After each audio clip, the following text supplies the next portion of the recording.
Hindustan still employees ইউনিয়নের পরিচালনায় এবং দুর্গাপুর হিরোজ ক্লাবের সহযোগিতায় এক মাস ব্যাপী চলা শহীদ আশিস জব্বর মেমোরিয়াল ফুটবল টুর্নামেন্টের আজ চূড়ান্ত পর্যায়ের খেলা অনুষ্ঠিত হয় দুর্গাপুরের লাল ময়দানে। দুর্গাপুরে ঐতিহ্যবাহী এই টুর্নামেন্টে চূড়ান্ত পর্যায়ের খেলায় পরস্পর প্রতিদ্বন্দ্বিতা করতে মাঠে নামে উকড়া পূজারী ফুটবল কোচিং সেন্টার এবং আইএন দিশারি সংঘ। খেলার শুরুটা কিছুটা ম্রিয়মাণ হলেও পরবর্তীতে মাঠের দখল নিতে শুরু করে উকড়া পূজারী ফুটবল কোচিং সেন্টার। এরই মধ্যে উকড়া পূজারী খেলোয়াড় দিশারি সঙ্গের গোলমুখী বল নিয়ে যাওয়ায় একটি খেলোয়াড়কে অবৈধভাবে বাধা দেওয়ায় পেনাল্টি সুযোগ পায় দিশারি সংঘ, কিন্তু সেই সুযোগকে নস্যাৎ করে দেয় উকড়া পূজারী গোলরক্ষক নয়ন বাউরি।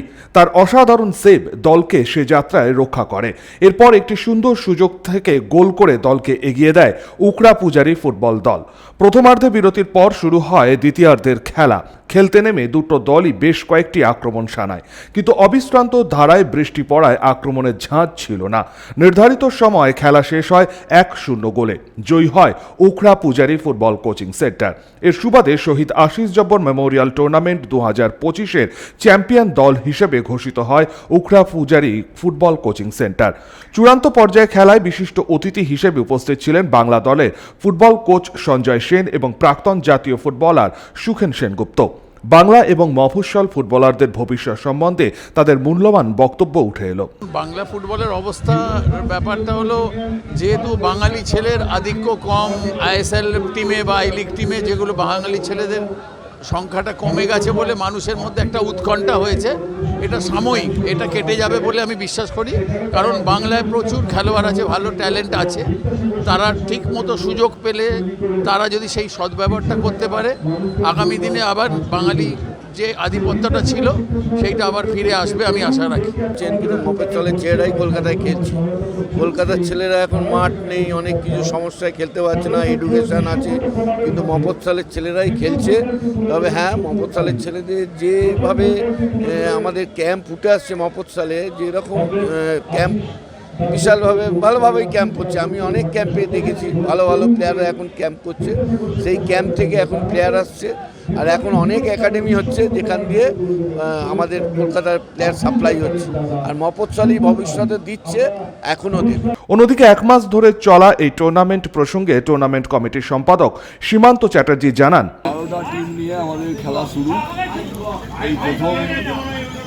এই প্রথম আমাদের দুর্গাপুরের লাল ময়দানে 11 সাইড ফুটবল অনুষ্ঠিত হলো এবং 12টা ক্লাব আমাদের যেভাবে সহযোগিতা করার টুর্নামেন্টকে চালানোর জন্য, এবং অন্যান্য সমস্ত ইউনিয়ন আমাদের দুর্গাপুর স্টিল প্ল্যান্টের আরও ছিল, সবার সহযোগিতায় আমরা আজকে খেলাটা শেষ করলাম। এই ফাইনালে উকড়া পূজারী সংঘ এবং দিশারি দুজনে সাধারণ ফুটবল খেলেছে এবং উকড়া পূজারী সংঘ 1-0 গোলে।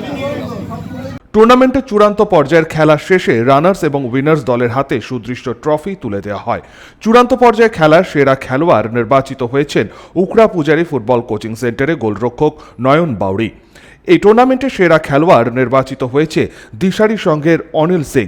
টুর্নামেন্টের সেরা ডিফেন্ডার হেমা টুডু, সর্বোচ্চ গোলদাতা দিশারি সংঘের ভৈরব টুডু এবং টুর্নামেন্টের সেরা গোলরক্ষক দীপ যাদব। এছাড়াও এই টুর্নামেন্টে ফেয়ার প্লে ট্রফি তুলে দেওয়া হয় দুর্গাপুর টাউন ক্লাবের হাতে। অবিশ্রান্ত ধারায় চলতে থাকা বৃষ্টিকে উপেক্ষা করেও এই টুর্নামেন্টের চূড়ান্ত পর্যায়ের খেলা দেখতে মাঠে উপস্থিত ছিলেন অগণিত ক্রীড়াপ্রেমী ফুটবল উৎসাহী দর্শকেরা। সমরেন্দ্র দাস, 99 নিউজ বাংলা, দুর্গাপুর।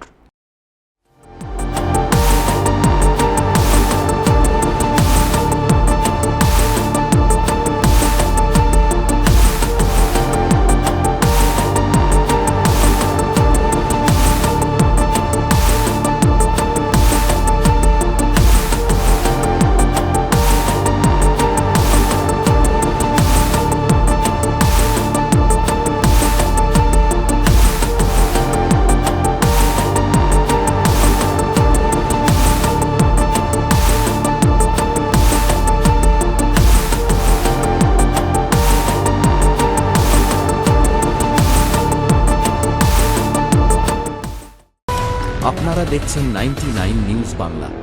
বদলাবো আমরা।